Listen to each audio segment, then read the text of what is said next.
प्यारे बाल को, जैसा कि हेडमास्टर साहब ने बताया, इस पर प्रकाश डाला था कि ये दिवस क्यों मनाया जाता है, गणतंत्र दिवस क्यों मनाया जाता है। तो देखिए, 15 अगस्त 1947 को हमारा देश आज़ाद हुआ। इसके लिए हमने बहुत कठिनाइयों का सामना किया और हमारे जो क्रांतिकारी थे उन्होंने बहुत बड़े अथक प्रयासों के द्वारा कई लोगों की जान गई और उसके बाद में 200 वर्षों की गुलामी के बाद में हमें 15 अगस्त 1947 को आज़ादी प्राप्त हुई।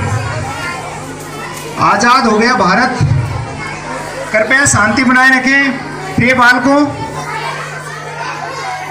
भारत आज़ाद हो गया, लेकिन इस भारत की शासन व्यवस्था को किस प्रकार से चलाया जाए, इसके लिए हमें एक विधान की जरूरत थी और वो विधान ऐसा हो जो सभी वर्गों को सामाजिक, आर्थिक और राजनीतिक न्याय दें। और इसके लिए एक संविधान सभा का गठन किया गया और संविधान सभा की जो पहली बैठक हुई वो 9 दिसंबर 1946 को हुई। देश आज़ाद हो गया, उसके बाद इसकी बैठकों का दौर चलता रहा और तब जाकर के 26 नवंबर 1949 को 2 वर्ष 11 माह और 18 दिन के अथक प्रयासों के बाद में हमारा एक संविधान बनकर के तैयार हुआ। और ये संविधान विश्व का सबसे लंबा बड़ा लिखित संविधान है, जिसमें सभी वर्गों को न्याय की बात की गई है, सभी वर्गों को समानता का अधिकार दिया गया है, स्वतंत्रता का अधिकार दिया गया है। और उस संविधान के द्वारा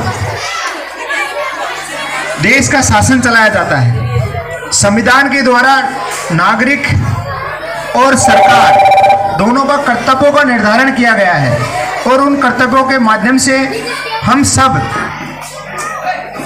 जीवन को चलाते हैं और सरकारें शासन को चलाती है। तो संविधान वह कानूनों का संकलन है जिसके द्वारा केंद्र और राज्य की सरकारें किसी शासन व्यवस्था को चलाती है। 26 नवंबर 1949 को ये पूरा हो गया बन करके, आंशिक रूप से लागू हो गया, लेकिन पूर्ण रूप से लागू 26 जनवरी 1950 को किया गया। इसके पीछे एक छोटा सा कारण था, क्योंकि 26 जनवरी 1930 को गुलाम भारत ने पहला स्वतंत्रता दिवस रावी नदी के तट पर लाहौर में मनाया था और उस तिथि को जीवित रखने के लिए 26 जनवरी 1950 को इस संविधान को पूर्ण रूप से लागू किया गया। और तब से आज तक, आज 74वां गणतंत्र दिवस है।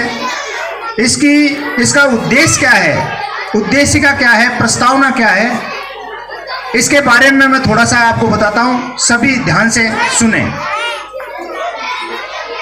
प्यारे बाल को शांति बनाए रखें। मैं दुनिया के सबसे लिखित, बड़े और न्याय संगत संविधान की प्रस्तावना आपके सम्मुख पढ़ रहा हूं, सभी ध्यान से सुने। हम भारत के लोग भारत को संपूर्ण प्रभुत्व संपन्न, समाजवादी, पंथनिरपेक्ष, लोकतंत्रात्मक गणराज्य बनाने के लिए तथा उसके समस्त नागरिकों को सामाजिक, आर्थिक, राजनीतिक न्याय, विश्वास, धर्म उपासना, विचार अभिव्यक्ति की स्वतंत्रता, प्रतिष्ठा और अवसर की समता प्राप्त कराने के लिए तथा उन सब में व्यक्ति की गरिमा और राष्ट्र की एकता और अखंडता सुनिश्चित करने वाली बंधुता बढ़ाने के लिए अपनी संविधान सभा में आज तारीख 26 नवंबर 1949 मिति मार्क्सिस्ट शुक्ला सप्तमी संवत 2006 विक्रमी को यथार्थ द्वारा अंगीकृत, अधिनियमित और आत्मर्पित करते हैं। ये हमारी संविधान की प्रस्तावना है। इसमें पूरी इस संविधान की प्रस्तावना को संविधान की आत्मा कहते हैं।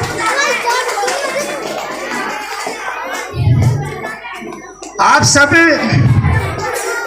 युवा हो और युवाई किसी देश की ताकत होती है और इसके लिए मैं 4 पंक्तियां आपके सम्मुख पढ़ता हूं। हम युवा भारत की ताकत हैं, हम युवा भारत की ताकत हैं, परिवर्तन लाकर मानेंगे हम युवा भारत की ताकत है, परिवर्तन लाकर मानेंगे, कर देंगे ऐसे काम जिन्हें, कर देंगे ऐसे काम जिन्हें मील का पत्थर मानेंगे, कर देंगे ऐसे काम जिन्हें सब मील का पत्थर मानेंगे। कृषकाय नहीं होगा ये वतन, कृषकाय नहीं होगा ये वतन सहस्त्रों वर्षों तक, कृषकाय नहीं होगा ये वतन सहस्त्रों वर्षों तक।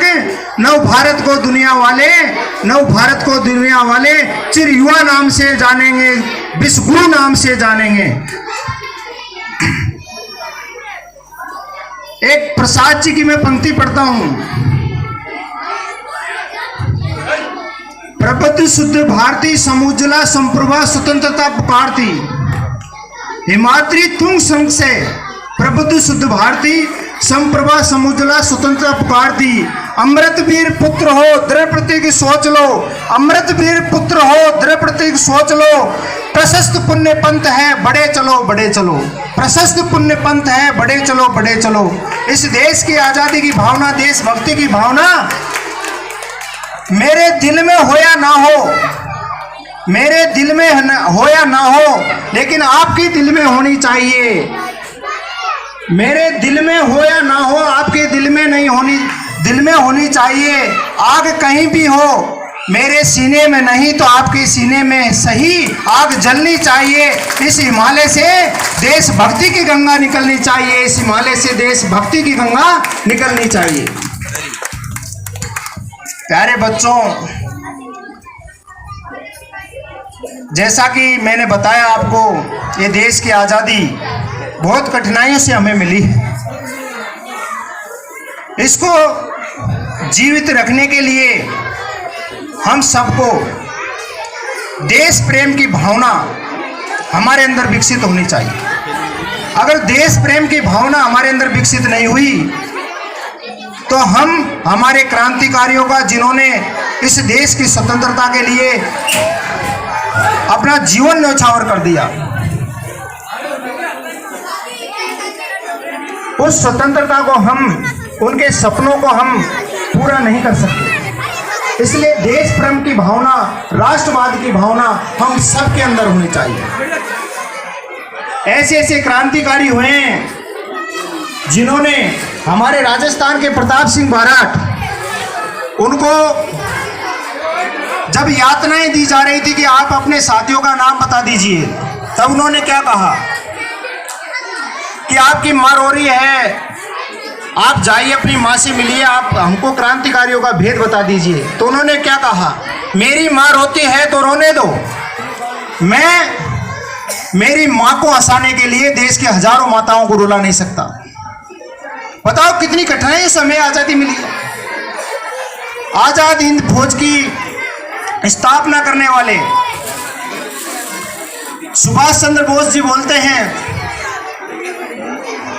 कि क्रांतिकारियों, आजाद हिंद के फौज के सिपाहियों, मेरा साथ दीजिए, दिल्ली चलो, तुम मुझे खून दो, मैं तुम्हें आजादी दूंगा। और अगर आपने मेरा साथ दिया तो हमारी आने वाली पीढ़ियां गुलामी का सपना नहीं देखेगी।